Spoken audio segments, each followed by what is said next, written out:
What's going on, everybody? Carfly channel here yet again with yet another video.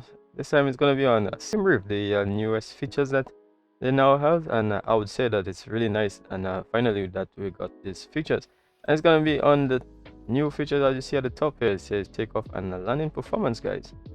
So at the moment, I've already loaded a flight plan, which would make things a little bit easier. So as you can see here, we have Speedbird 475 from Shannon to Manchester.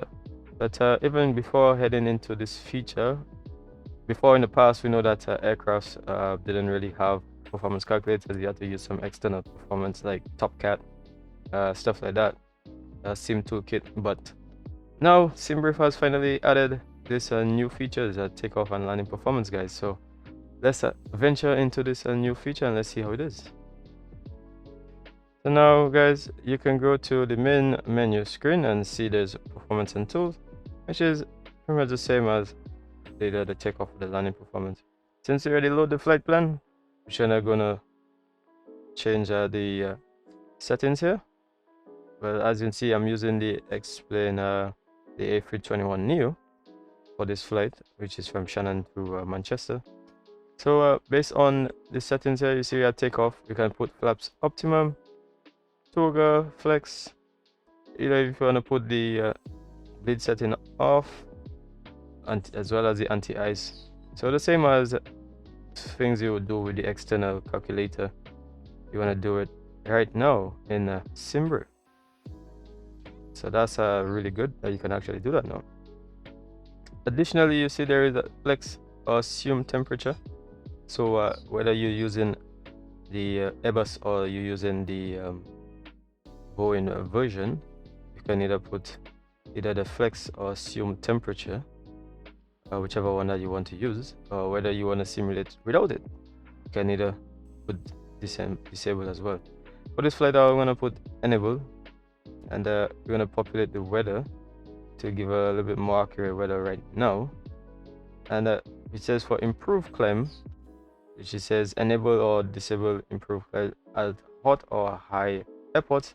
The limiting factor can sometimes be the second segment climb gradient. So in terms of if you're climbing out from a very high altitude airport, let's say for example, if you're in Peru, you know you're gonna need some climb performance to actually. So before, the takeoff performance charts used to be based on a runway length and the temperatures on the day in terms of the meta, but now the climb performance is also included with the actual calculations, which gives the takeoff performance a little bit more of a better accurate performance. So we're gonna put calculate and let's see what it gives us since we enable this option as well. So you see there are flaps 1s with a V1 149, VR 154, V2, and you see we have flex as well 56, and this is all based on the runway length of 10,495 feet. So as you see here, there's a shorten length which you can do here to shorten the length as well, so that the takeoff runway isn't the same as the takeoff distance. So you're going to put calculate, and we see here now the runway is now shortened for the takeoff distance, which is 10,295. And you see the settings obviously updated as well, just a little bit.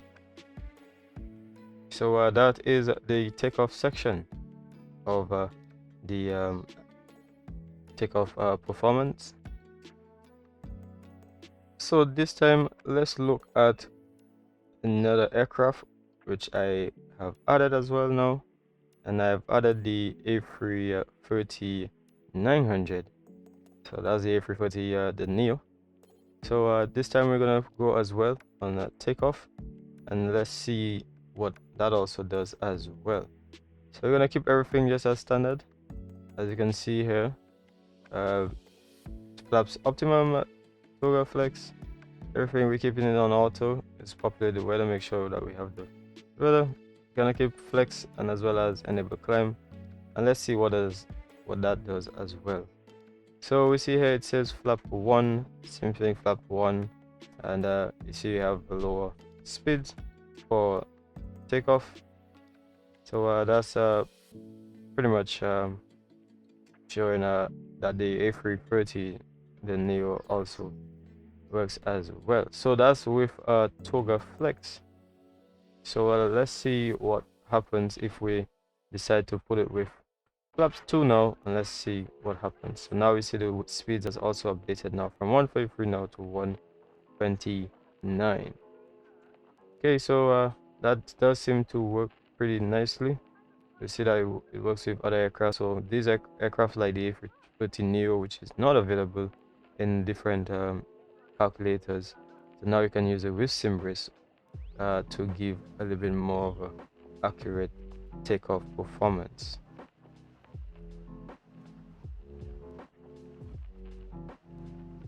So let's look at landing performance now, and let's see what it says as well in the landing performance. So now we have landing weight, the full flaps, brake setting, which you have it on optimum. There is max, manual, auto mid, or auto low. A reverse, as you see here, it also has the reversers, and you can add 5, or if you don't want to add 5, extra 5 knots to the VREF. And again, as you see here, it says a calculation method, in-flight, a dispatch method. And let's go to the question mark here. It says choose how the factored landing distance should be calculated. The dispatch method applies a 67% dry runway or 92% wet runway margin to the actual landing distance. The in-flight method calculates a 7 seconds flare from threshold to touchdown plus an additional 15% safety margin. So as you can see, there's different the in-flight method, which calculates a 7 seconds flare time from threshold touchdown. The in-flight method would obviously, if you look into the ILS approach with the flare, the 7 seconds flare, or and the calculated reference. So this controls whether the actual or factored landing distance will be used when checking if the runway length is sufficient and selecting the optimal brake setting. So is either you put the actual distance or you put the factored distance. So the factored distance, I said, would be computing a percentage of the length of the runway, whether it's sufficient enough for landing than the actual length of the runway. So, we're going to press calculate, and that's going to give us, it says the actual landing distance is 7,000, and here we see the factored landing distance of 8,905 feet. That gives a factored distance margin of 1,095. So as you can see here, that is based on the settings that we have here in terms of the flare and the factored distance for the landing. In my belief, I think that's a very good neat feature now with with Simbrief, sorry, that you can be able to get both the takeoff and the landing, and you don't have to at this point no longer really need to use the performance calculators externally. Alright, thanks for watching this video with me today, guys. Do like, subscribe, and comment on this video, as I'm going to be producing some more videos for you guys. So thank you for tuning into this video. Thank you. Bye bye.